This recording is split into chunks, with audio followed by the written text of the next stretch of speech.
Assalamualaikum warahmatullahi wabarakatuh. Hari ini kita akan buat sarapan barat yang berasaskan telur. Kita akan buat omelet untuk hari ini dan bahan-bahannya adalah seperti berikut.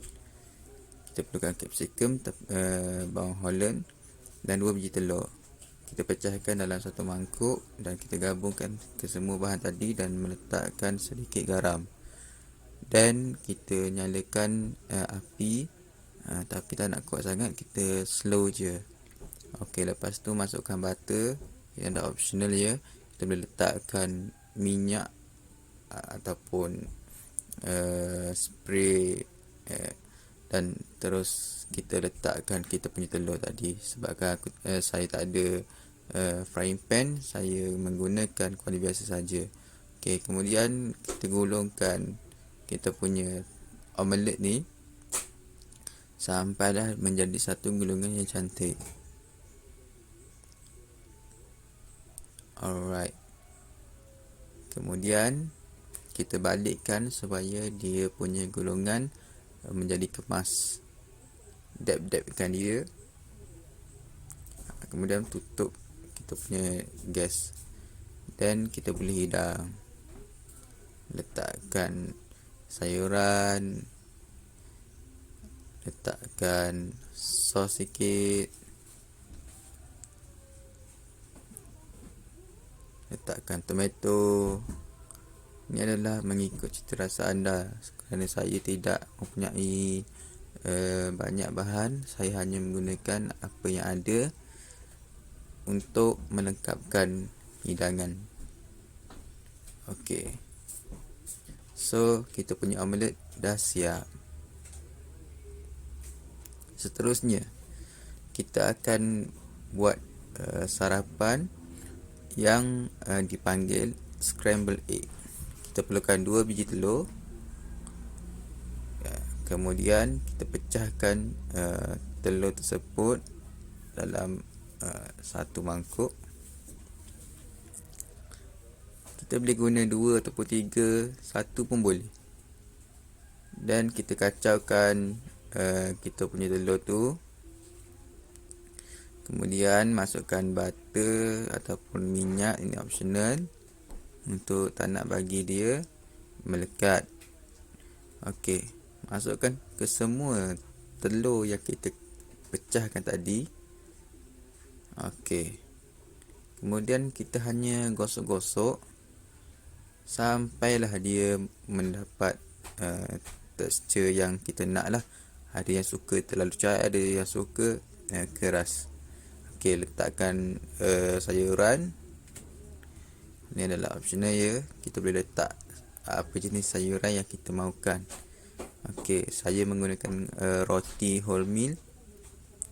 Okey, saya letakkan telur. Saya di antara 2 roti. Okey, kita boleh hias. Okey. Hias sikit. Kita punya omelet dah siap. Seterusnya, saya akan membuat hidangan yang dipanggil poached egg. Okey. Ataupun kita boleh panggil dia egg benedict. First, kita panaskan air, letakkan 2 sudu makan cuka, letakkan garam. Kemudian kita letakkan telur. Untuk telur ni kita kena kacau sikit sebelum kita letakkan telur supaya dia tidak pecah. Okey. Lepas dah siap, dah nampak elok tu, kita angkat.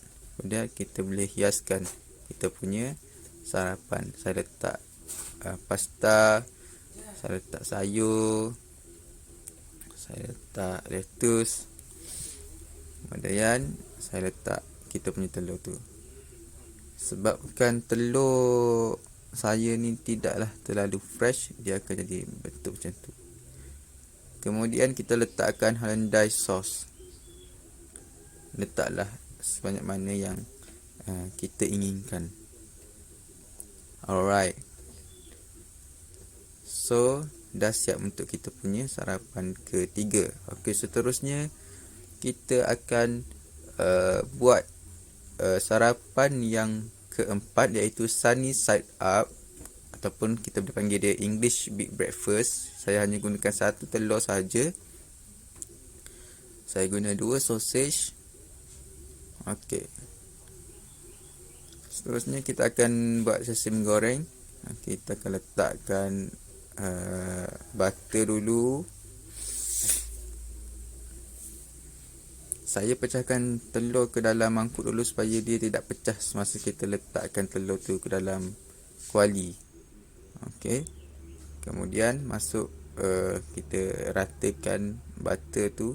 Okey. Masukkan telur tersebut. Nampak tu bentuk dia cantik tu kan.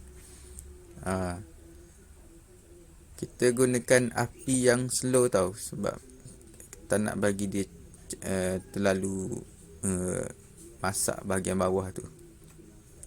Dan kita ingin menjaga dia punya kualiti telur kuning dia tu. Okey, berhati-hati.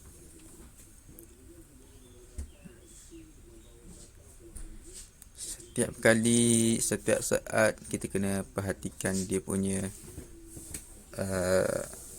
bahagian bawah telur tu supaya tidak melekat. Okey, dah siap, kita boleh angkat. Untuk tambahan, saya gorengkan 2 sausage dan saya masukkan beberapa sayuran. Saya masukkan beberapa sayuran. Saya menggunakan lada benggala dan sedikit bawang. Okey, kacau.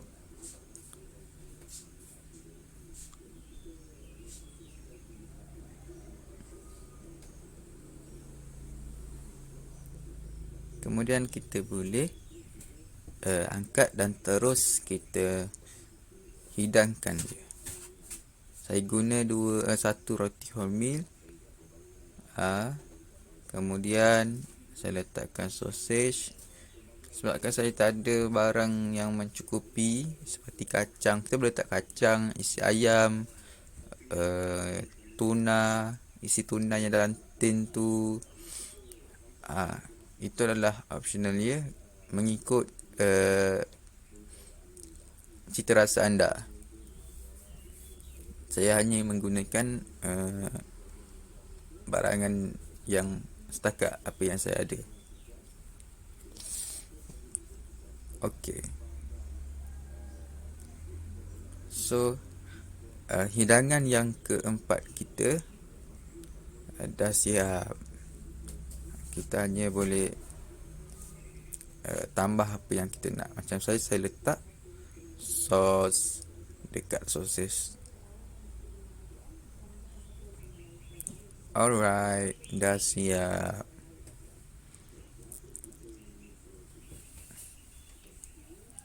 Jadi ini adalah 4 hidangan yang berasaskan telur yang daripada sarapan barat. Okey, seterusnya kita akan buat sarapan tempatan, iaitu nasi lemak.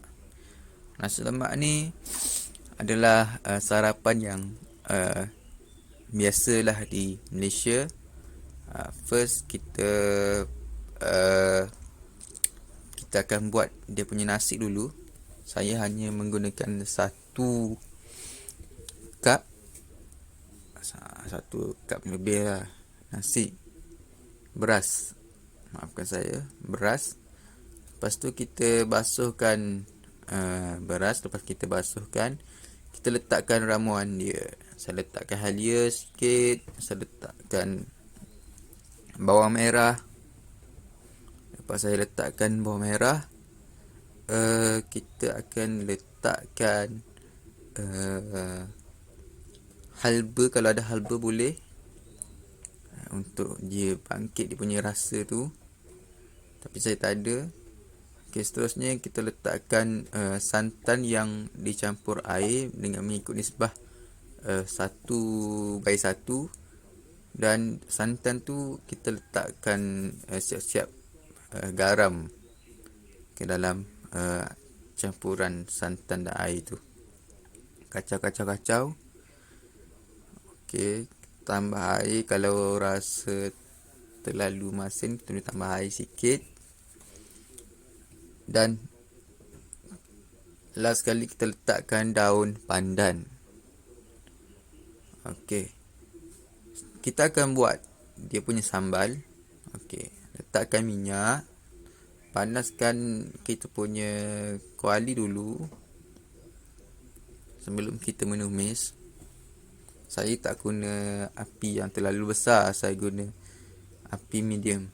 Okey, saya gorengkan ikan bilis dulu. Okey, saya gorengkan ikan bilis supaya dia garing. Lepas ikan goreng dah mula garing, saya angkat dan saya toskan semua ikan bilis tu.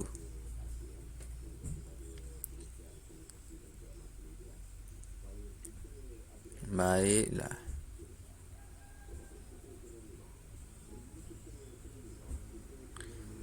Ini adalah sambal nasi lemak simple. Anda boleh guna cara ni kalau tak ada bahan. Okey, seterusnya saya menggunakan bawang merah yang telah di blend bersama dengan ikan bilis untuk kita menumis. Okey, saya gunakan minyak yang saya gorengkan ikan bilis tadi. Supaya rasa ikan bilis tu ada. Letakkan cili kisar mengikut cita rasa anda.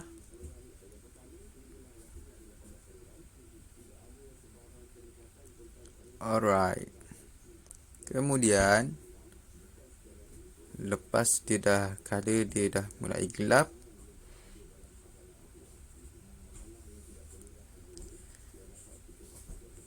kita kacau dia.